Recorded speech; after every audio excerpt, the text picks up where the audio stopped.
हमारे देश का संविधान कहता है और बाबा साहब आम्बेडकर जी ने इस संविधान के अंदर यही कल्पना रखी थी कि देश में जब ये जो समाज पिछड़ा होगा, पिछड़ेपन के आधार पर उसको मुख्य धारा में लाने के लिए आरक्षण देना चाहिए।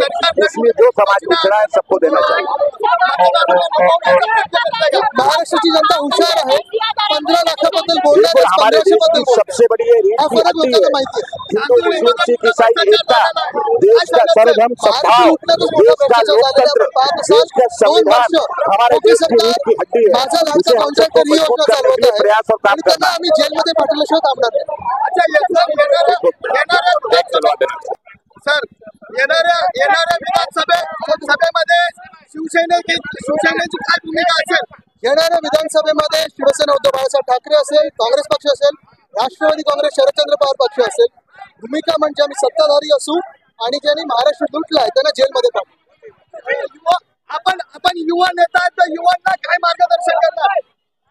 महाराष्ट्र हुशार आहे, महाराष्ट्रातला युवा हुशार आहे, मार्गदर्शन युवा देशाला करेल। खूप खूप धन्यवाद सर।